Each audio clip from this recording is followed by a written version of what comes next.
All right, welcome to the Good Rookie Show. My name's Faheem. And my name is Nelly J, y'all, and we are good That's rookies. right.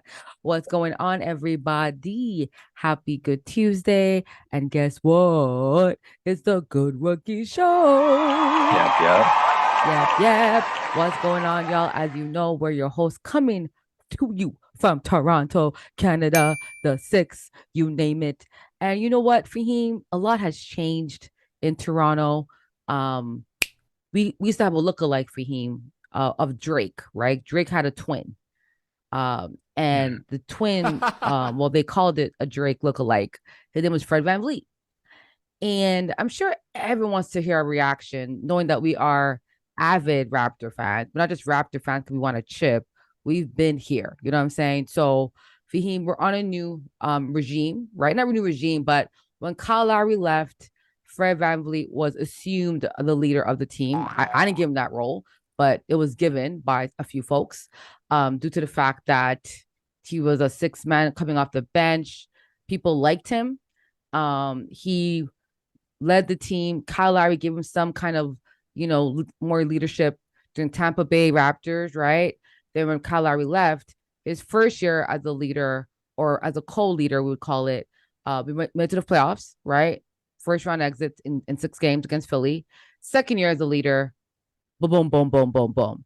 Now he was a free agent and he declared, he wants to get paid. He is now with the Houston Rockets. So congrats to Fred VanVleet being the Hmm. highest paid undrafted NBA player ever in history, Wow. getting a whopping 43 million a year, 133-year contract with the Houston Rockets.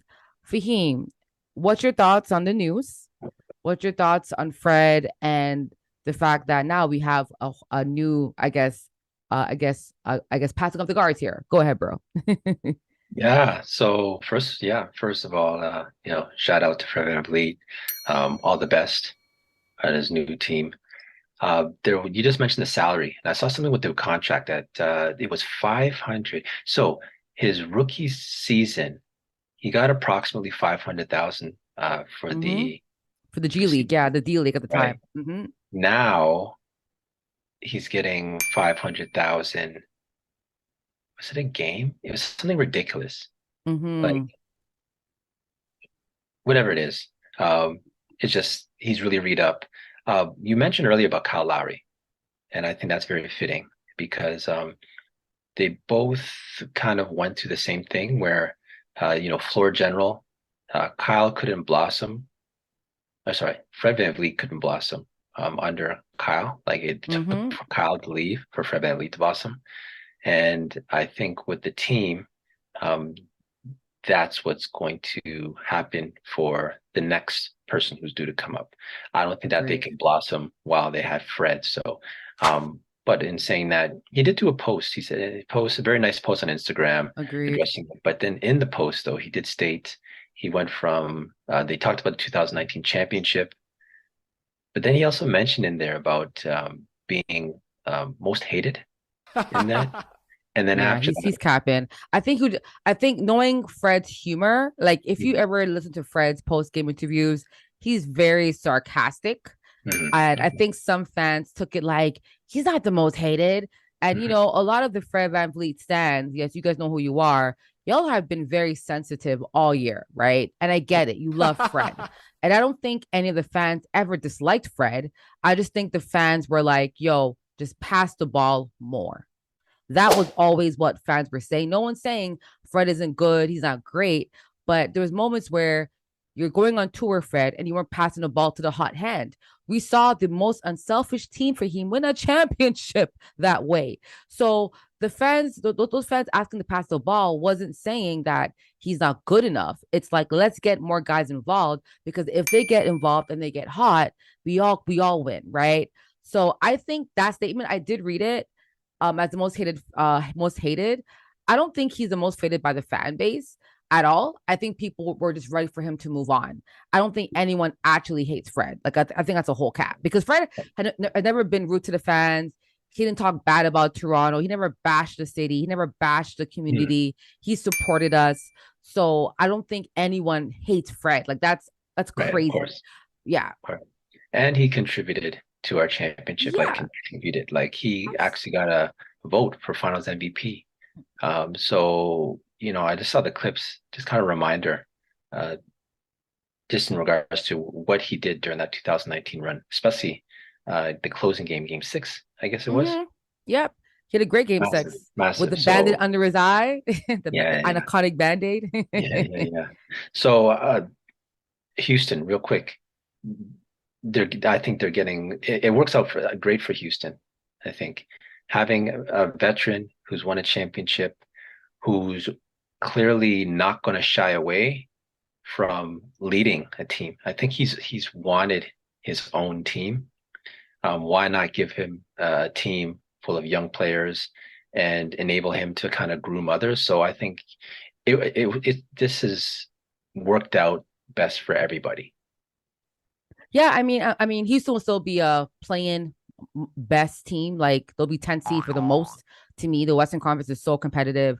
I'm not looking at Houston as now a playoff team. No, However, no, no. let's be real. No, look at the top six teams in the West. They're all Yeah, going to be there again. I think Lakers might move up, but those teams are pretty solid. Warriors might move down a little bit, but they were sixth. Like Phoenix is still better. Like OKC's better yeah, to me. Like, you know what I'm saying? So I think to me, to your point, it's in the right direction. I think they're moving in the right direction because Houston has been a graveyard site for like the last how much since Harden has left. It's been a graveyard type team. So I think now, like as a Houston fan, you got to be excited to have a Freddie, a Dylan Brooks. They're gonna bring energy. They're gonna bring all that stuff to that team. So yeah, like I'm happy for the city, but I'm not here gonna say yeah now they're top six. But I will say right. for Fred, I'm happy he's getting paid. I'm happy he's getting the money. I think that's dope. I love the storyline for Fred. No one hates Fred. I've probably been the most verbal about and I've been on other shows. So big up to all the shows I've been on, Raptor shows I've been on. And I've been very frank as to, yo, I love me some Fred. But I know Scotty and other guys got to blossom. And watching them on the court this year, when Fred was on the court, they weren't getting the ball in their hands as much as when he was off the court. And so if I want Scotty to develop, Gary Trent, other guys to like feed off that and improve and figure things out, like you said, Kyle Lowry had to leave for Fred to blossom. I think that's what we're doing now with Fred, and I really wish him all the best because I do think Yeah. he's a great person. I loved his motto, "Betting Yourself." I do like the fact I like this documentary that I watched. Fan of him, his family, the support system that he has. Like this guy is a competitor, true competitor. And there was moments for him where our team members on the Raptors were always afraid for the moment, not stepping up to shoot or drive and do stuff. And Freddie will be the only guy wanting to drive and make a basketball play, right? And so, yes, Fred may have been, sometimes not the best in such situations, but in moments where our guys were kind of standoffish. And could it be because of Fred had the ball, so they didn't feel like he would give them the ball? I don't know, but at this point, I wasn't trying to find out. I'm like, Fred, go somewhere where you can do what you want, have more freedom. And I think under Ime Faheem, Fred will not do what he did under Nick Nurse. Let's be real. He will be a lot more, I think, engaged and will be following more direction. Because Ime, for what I'm heard, is a no nonsense type coach, right? Nick Nurse was very like hippie-ish type of like, hey guys, let's just figure this out as the game goes on. And like Nick Nurse is kind of hippie-ish type coach. So I think with Ime, I think Fred will have a better year as a point guard and not as this combo. I'm going to shoot first, pass later. That ain't going to work under Ime Fahim. That's why All I right. think this is going to be really good. I do want to quickly talk about Drake's post. Drake talked about him being a lookalike, and then he trolls Freddie saying, good luck with everything on the Guangdong Dragons. I mean the Rockets. So that was so funny. And then Freddie responded, relax relax to Drake. So I mean it's playful. I think sometimes Raptor fans are so like we're so high sprung, y'all. He said it was hated, but it was a laugh. Like he put the laugh emoji for him. So that to me, he's making a joke, right?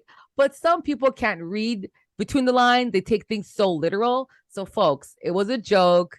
He wanted to make us laugh. And honestly, Fred knows we don't freaking hate him. Come on, man. This guy was a great guy. He never bashed the city. He never was out of pocket. He stood up for the teammates, for the refs. He did his thing. You know what I'm saying? So I have no hate for Fred. I really thank him for all he did for the Raptors. What he tried to do last year, I think his injury really was bothering him more than I think he suspected. Because remember, he was hurt and he mentioned that, yo, I'm in a lot of pain and I'm trying to figure this out. So I have a lot of grace for Fred and the thing that he did. I'm just happy that he's left the Raptors and he's somewhere else. Someone else's problem for him. That's all I care about. But good luck, brother. Good luck.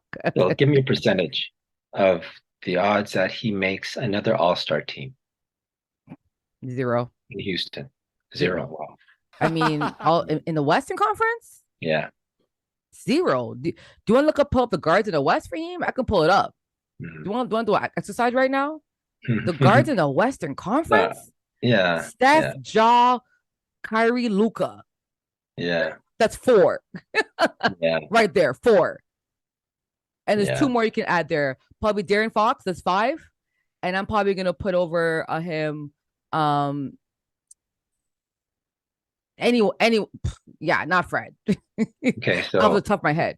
one more percentage. There's only 6 guards. Oh, probably Devin Booker over him. Like that's 6 right there. 6 guards over Okay. Fred. I agree. Odds. Because the All-Star is like both. So yeah, those 6 guards over Fred with my eyes closed. And probably other guards I think about. But again, Fred is a veteran guy. Like he brings things that I think Ime is gonna want.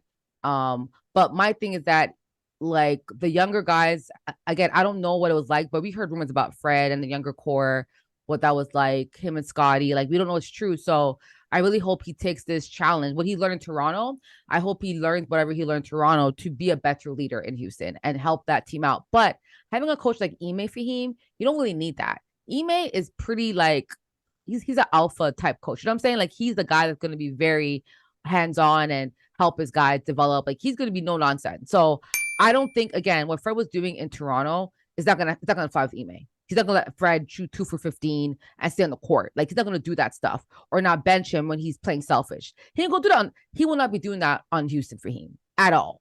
That's why I feel like he will be a different type of player. Do you think that he leads the team in Houston? Because remember, Jalen Green, they're grooming him he's going to be a second year player now. So this might be his leap, with more responsibility in Houston, especially under a new coach. Fred would make a good mentor, but what do you think the odds are? Give me a percentage that Fred leads the team in scoring at the end of the season. Not in scoring. I think he'll be a point guard, but I think the team, there's a lot of big personalities there. KPJ, Dylan Brooks, Sengun is like an MVP of the Turkish league, and he's a monster. Like he's going to a situation where he's a veteran, but Eric Gordon couldn't lead that team. You know what I'm saying? John Wall couldn't lead that team. I don't know. Like, you know what I'm saying? Like, I don't know if he can lead. Like, I don't know if those guys even respect him like that to lead a team. Like, I have no clue for him. He's getting paid more than everyone else in that team. So to your point, he should be the leader. I just don't know how they're going to respond to his style, right? Like these young guys are different. They're not like how we were back in the day. So I don't know if they're going to maybe engage more with Dylan Brooks or Fred.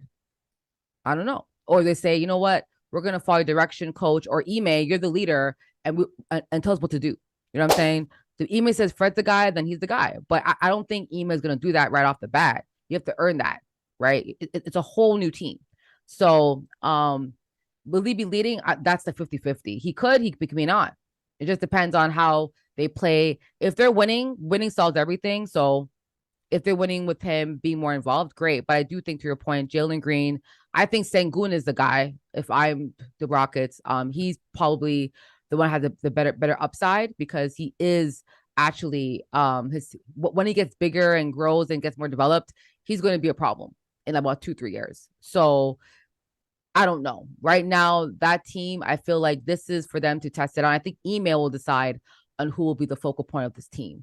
Until Ime decides that, we're not going to know, because their last coach didn't pick a guy for him. And that's why they were always like in this different transition. With Ime, he's going to pick a guy to build around. He'll pick a guy to believe in and say, this is the guy I want to build this team around. The way he plays, I want to build around this guy.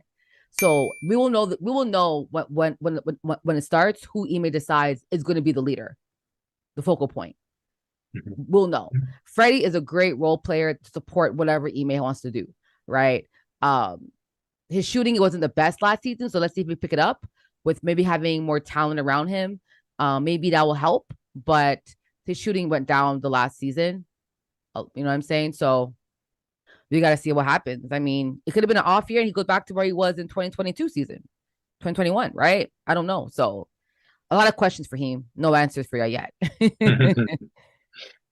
All right. Well, happy trails. All the best, Fred VanVleet. Yeah, man. Um, this was interesting. I just want to really just kind of touch upon this very quickly. Mm-hmm. This has to do something I've never thought of, and now hearing this makes me say, interesting.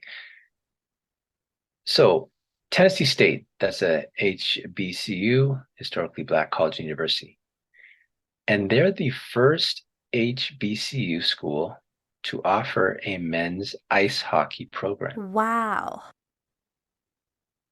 Amazing. Kind of at a loss for words. So it would make sense because there is a growing amount of Black players in the NHL. Mm-hmm.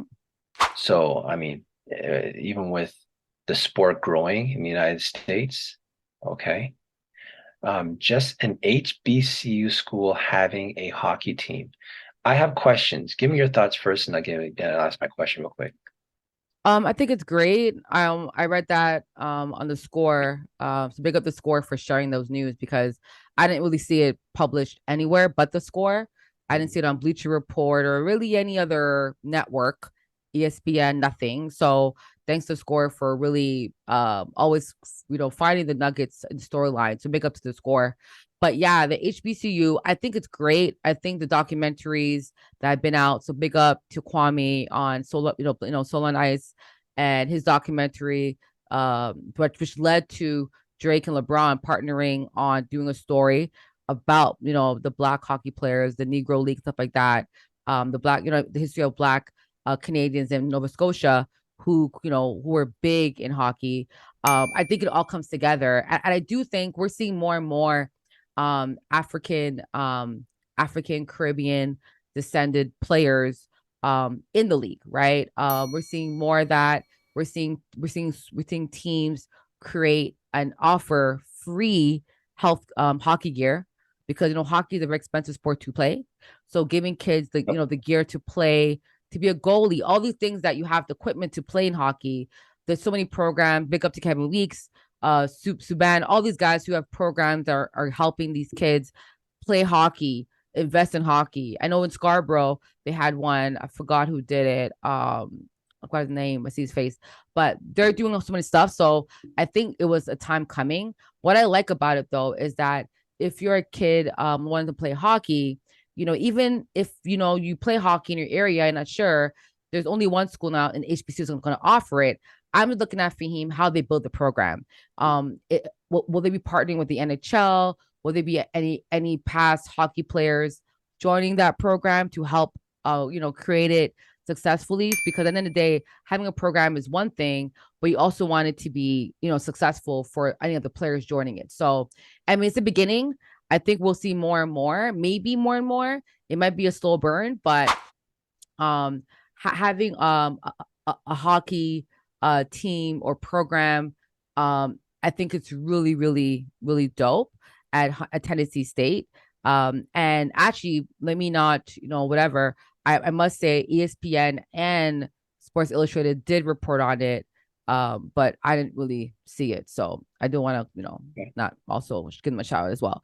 In terms of the actual the who's doing it, Glenda Glover, who is the president of TSU, she stated that we appreciate our ongoing partnership with the Nashville Predators, the NHL team, which has played a pivotal role in our decision to pursue this historic undertaking of starting an ice hockey program at TSU and the first 4 at HBCU. Woo! So big up to Nashville Predators. I mentioned an NHL team partnering with them. I'm like, I hope they are, and they are, which is great. So it's cool that Nashville Predators are the ones that are actually helping them push this program. It's going to help build relationships, build that within the Black community. And of course, it may help them even change their fan, what the fans look like. Let's be real. I'm sure most of those fans in Tennessee going to games are probably don't look like me and you, Faheem. So this could also be a way of them, trying to get engaged in a newer group of fans, right? That they probably wouldn't have engaged with. So I think it's really dope. Really, really dope. Yes. So as you're speaking, the Predators did cross my mind being in Tennessee. I was wondering how the connection was, so I'm glad you brought that up. But there is a connection, and this is why I was actually thinking this. Mm-hmm. PK Subban, he played in Nashville for a few years. Mm-hmm. He played for the Predators. So it would actually make sense, him being a Black player and actually a prominent uh, Black player in the league playing in Nashville. I'm pretty sure he might have inspired a lot of people to see. So it's funny how things just kind of go full circle. So shout out to Mm-hmm. them. Okay, I do have a quick question on the way up before we get to our Florida culture. So uh, Tennessee State hockey program, do you think these players like how to say this? Do you think these players are already so you know how schools can offer scholarships, right? But when they offer a scholarship, um, okay, I was thinking J.R. Smith, for instance. J.R. Smith had no prior experience in golf, but he got a golf scholarship. So I was wondering, these players, do you think these players that are going to be, especially starting this program, are are they going to be actively looking for Black players, or do you think that they're going to have Black players that they're going to convert into hockey players? I don't think they'll be looking for Black players. I think they want to offer this program for hockey players that are looking to support a HBCU team or a school, but they're So you hockey, but they're so hockey athletes. hold on. So So I you mean, think if you look at these they'll have white? HBCUs basketball, yeah, they have white, they have all creeds You on think so? HBCU teams. Yeah, Huh. they don't only recruit Black people for HBCUs. Like HBCUs are historically Black colleges, universities, but the folks that go there aren't always all Black, right? Right. But No, I I just think like that. that it gives an athlete the opportunity to say, hey, I want to play for HBCU. I don't want to play for, you know, PWI, right? Predominantly white institution. So I just think it just another layer of, hey, we can now cater to and remember they're working with Nashville, right? The NHL team and the NHLPA. What I'm thinking is that they probably want to use this as a way to promote hockey. They probably want to obviously have this in other HBCUs as well, because hockey, their fan base is older, which is before, and they have to engage with the Black and Brown community. They just have to if they want success. All the leagues that have a lot of Black and Brown fans for him do exceptionally well, a la NFL, a la MLS, a la NBA, right? It's just fact, right? So I think this is a great move. Now, in regards to if they're going to just actively recruit, I think that's going to be the coach's job. So in colleges, the coaches it's a coach's job to recruit players on the team. So whoever they decide to coach, it's a new program. So can pick a coach, pick a actual director, or I guess a program, right? Who wants a program? Pick a coach and pick the scout for that team, the assistant coaches, right? And then all that, then they have to go out and recruit. And recruiting is a part of being a college coach. You got to go out there and recruit players. So they'll be recruiting who they can, the best that they can get to come to that school. And it'll be whoever they think will be a good fit for whatever program they're trying to build, right? So looking for really good athletes, right? So that's why I feel like, if they're Black kids or not, I think for them it's more to build a program, successful program. Just like when Deion Sanders had his HBCU school. He was going after athletes. It wasn't Black just Black kids, but like, Black, white, whatever color they were. He just wanted the best talent that he can get on his team. So Okay, I'm with you. All right, so yeah, shout out to Tennessee State. Well, I guess we'll keep our eye on that for sure. mm-hmm. Nelly J, what if we go to for the culture? For the culture, we like to highlight individuals for the culture. And today, I want to highlight someone for him that we always big up. He's a man that did not pay Fred VanVleet 43 million. He's a Mhm. man that has, I think, been iconic in Toronto, in Canada, as a figurehead around basketball, around entrepreneurship, around leadership, around community, you name it. President of the Toronto Raptors, Masai Michael Ujiri.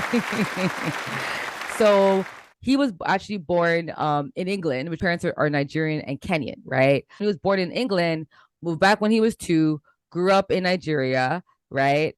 From a scout, working in the back room, becoming a GM, come to Toronto, winning executive of the year. Like, he has been so pivotal. But not only that, Faheem, he does so much for the community. You saw that they started a program to help with gun violence in Toronto. How do we solve this gun issue, right?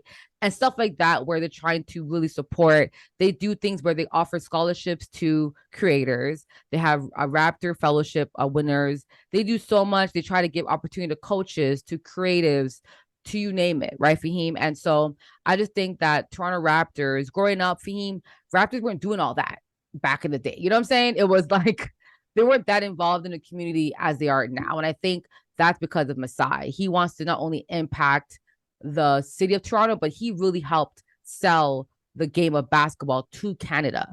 Pre-Masai and post-Masai are 2 different eras in basketball in Canada. So I just think it's really cool. Now, because of all he's done for him in Toronto and in Canada, he was actually awarded the Order of Canada, and he was named an officer to the Order of Canada. Woo! And it was for his contributions on and off the basketball court as both president of the NBA team, of course, as a humanitarian, Faheem. So big up to CBC on reporting on this.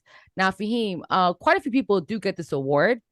So I want to big up all the winners of the Order of Canada who've been appointed When you say quite a this year. few people, is this quite a few people every year they get this award? Every year, yes. Okay, okay, go ahead. So the Order of Canada, and again, y'all, I didn't even know we had this award. First of all, as a Black person living in Canada for over 20 years, I had no clue we had an award like this. It took a Black person to win for me to go, okay, what is this, right? And maybe someone Black has won before this for him, but I don't know if they were basketball guys, right? I'm a basketball girl, so I didn't know about this award until now. So shame on me. But yes, Faheem. So the Order of Canada is a big thing. It started in 1967, so the 100th anniversary of Canada being its own federation, right?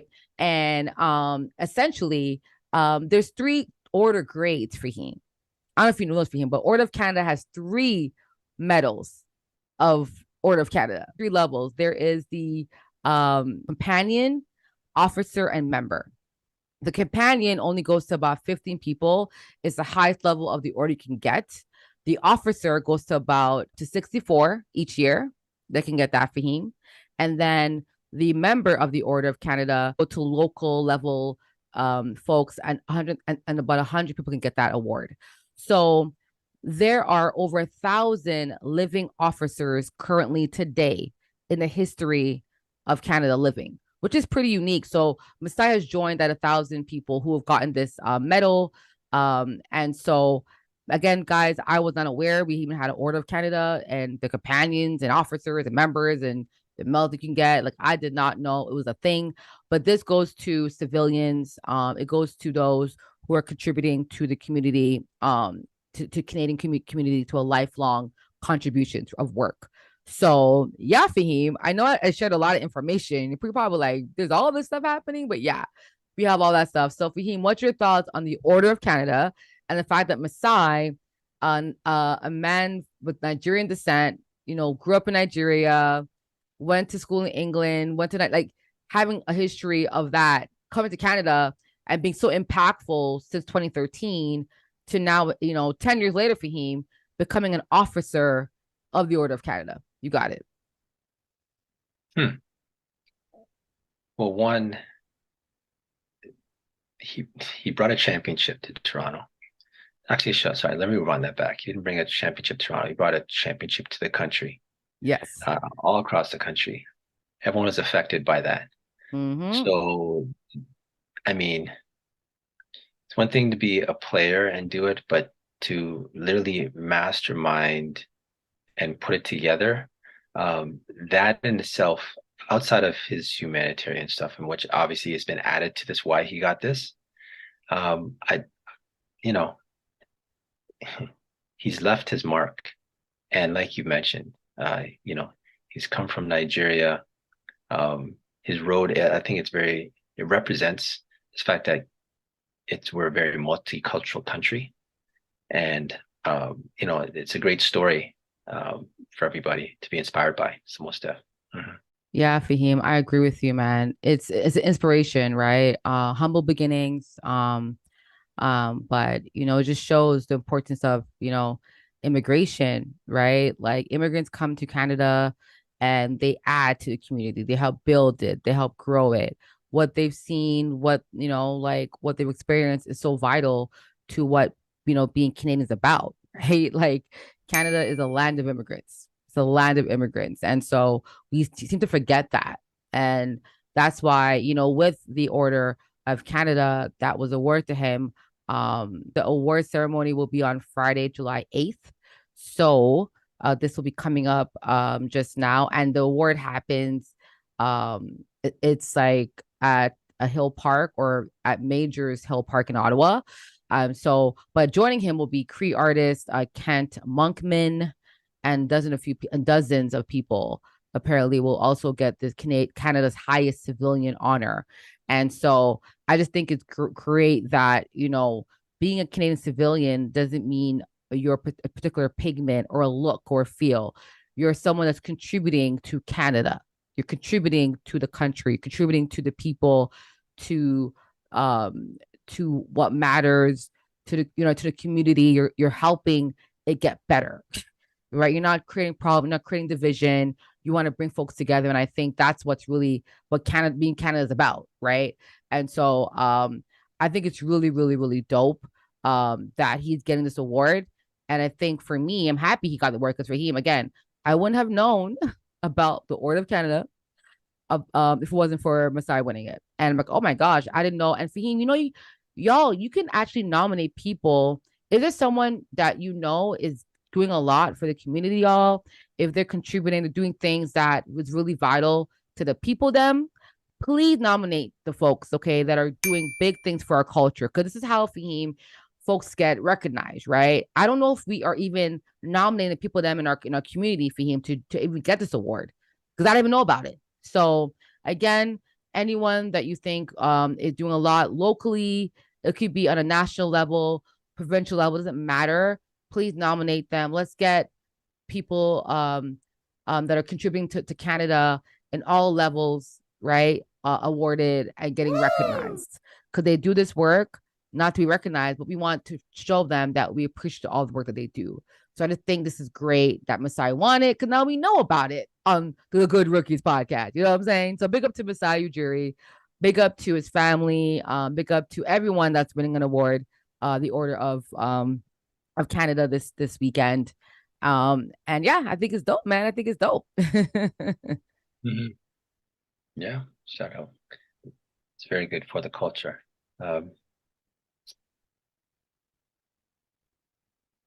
I'm just wondering with Kyle Lowry. Remember Kyle Lowry? He was recognized with something. Do you remember one of the universities? He got a doctorate. A doctorate. Yes. Yeah. Mm-hmm. Okay. Sorry, it's called an honorary doctorate Okay. in humanities from Nova Scotia, Acadia. Wow. Yeah, are you going off memory or did you? No, I had to look it up. Man, memory. Okay, I was gonna say, I was Man, like, I well, remember that stuff. I had to look that up. You know what I'm saying? Thank God for computers and internet. Shoot. Wi-Fi. yeah, yeah. But yeah, it's good to see Raptors getting recognized outside of the sport. So Question, do you think, and this is why I was saying, like, do you think any other Raptor would ever get an honorary degree like that, like what Kyle Lowry got? I think he's the only one that got one, right? I don't think DeMar got no degree either. But any player you think on this team could get one in the future, not now, but like in the future. Yeah. Uh,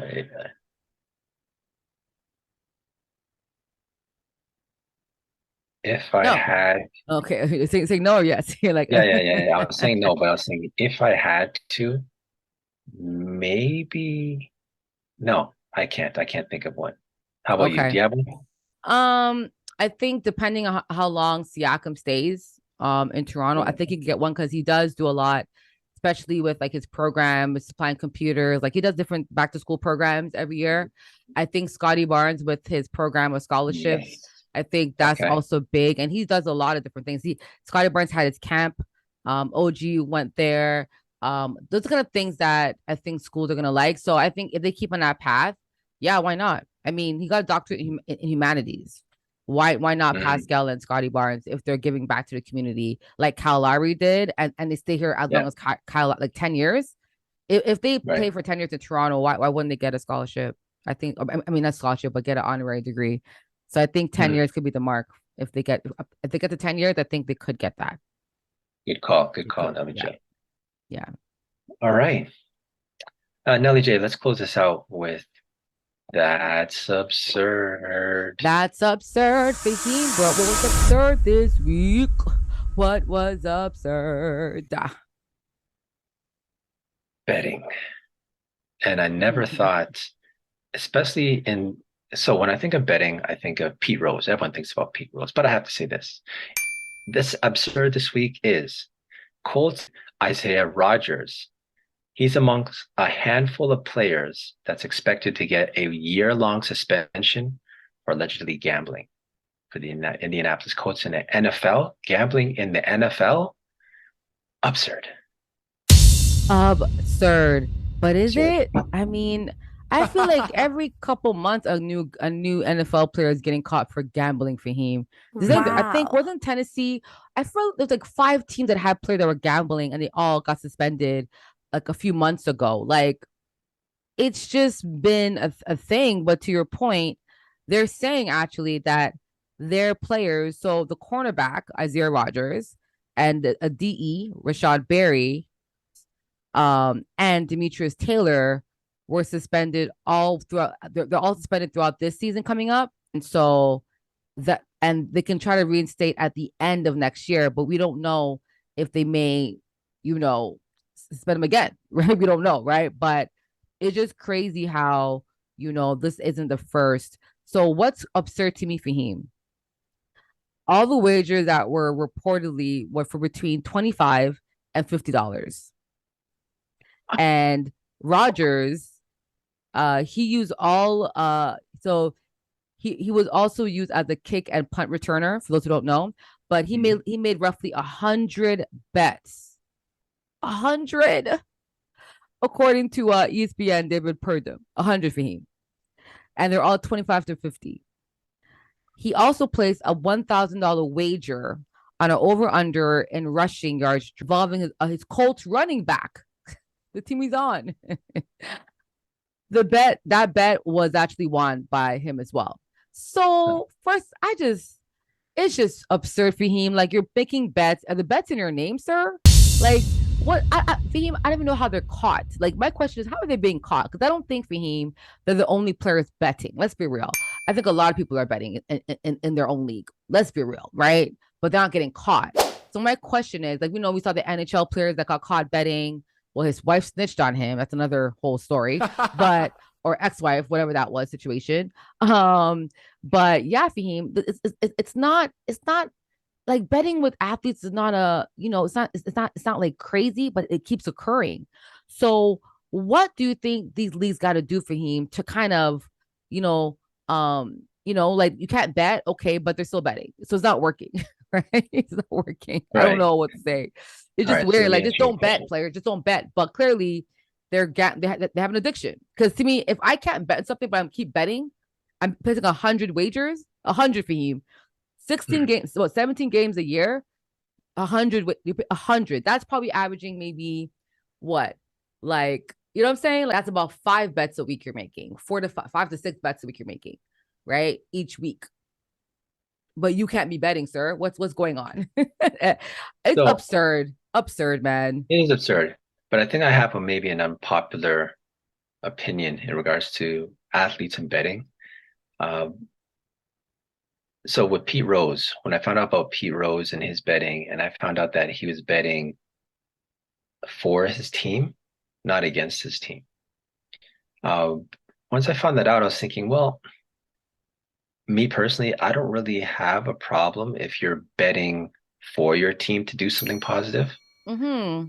I think there's clearly lines that are being crossed and it gets blurry if you're betting against your team or you know what I'm saying? But I mean, if you're betting on something positive for your team, I personally don't think there's anything wrong with it. So when you're saying these guys are doing these small little 25 bets here and there, I think what they should be taking into account is not so much maybe that they're betting, but what they're betting on is going to determine, I think, for me, if there's a problem or not.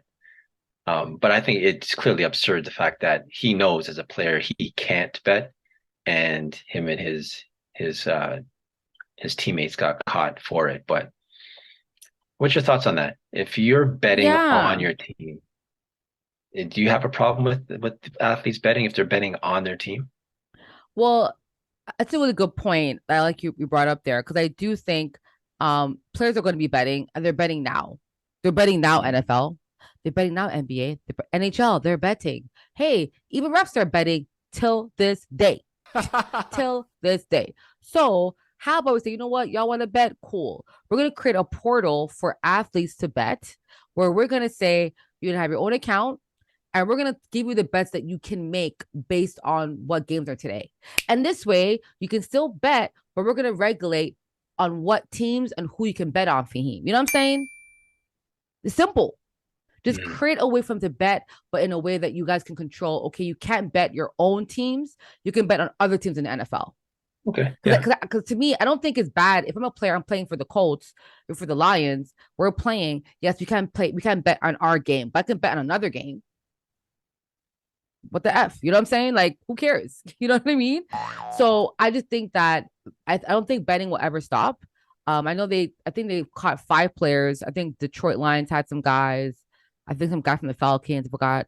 But you know, these 2 guys, Rogers and Barry, both got waived from the team, right? Because of integrity of the game, right? Mhm. Right. And so, it's you know what I mean? So what I'm trying to say is that the like it's happening with everyone's betting, right? Guys are gambling all the time. They gamble them, but I just think that why inhibit from betting from their own league? That to me is like BS. Like I open an app for him, bet in my face all the time, right? So now you're creating people betting who want to bet. They can't stop betting. It's an addiction, and now it's like you're banned. And I think that's gonna happen one day where a player says, "Hey, I have an addiction. This is not. I understand the rule, but I can't help it." Then what, Fahim? Then what? Yeah. You know what I mean? So let's say, you know what? Let's allow these guys to bet, but let's create a portal for athletes that if they want to bet, Fahim, they're gonna bet through our means. And that way we Yeah. know you're betting. You can still make your money, do your gambling, have your fun, right? Because people who are betting on these things is fun for them, right? So bet through the portal. At least we can police it, and then you can see what you can and can't bet on. It's all it Right. really is.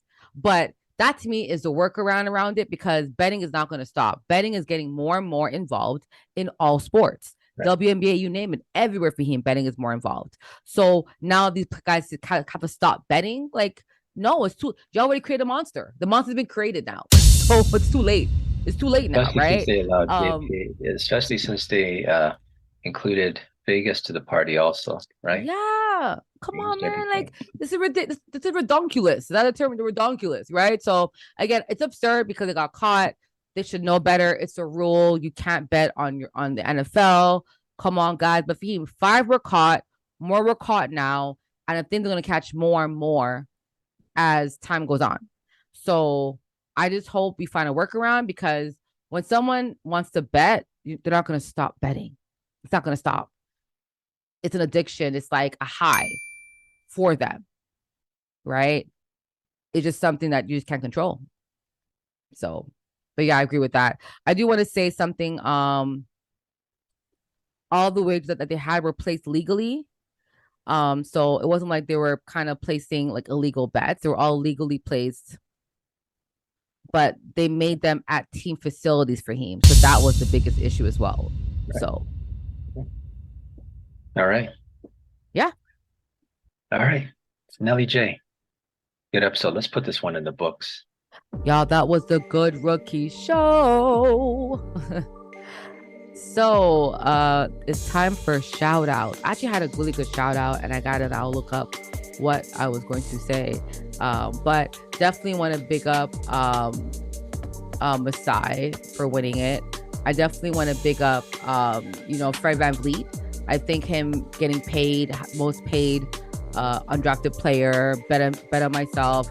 He's been betting on himself, Faheem, and the bet has been good. You know what I'm saying? Think about bets.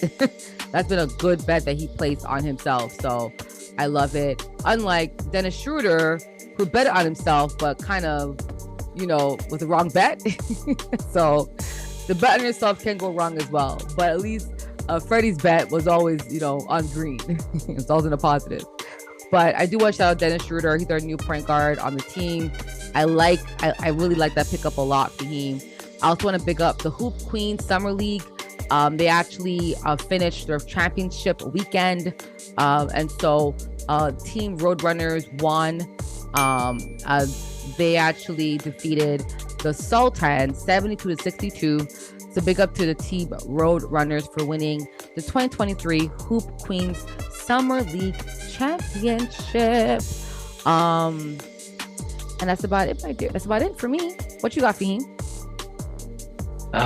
My shout out is going to be simple. Shout out to Lou Williams, who's retired officially. Lou Williams, someone straight from high school. He was drafted like late in the second round. I think he might have been the second or third last pick, like really deep.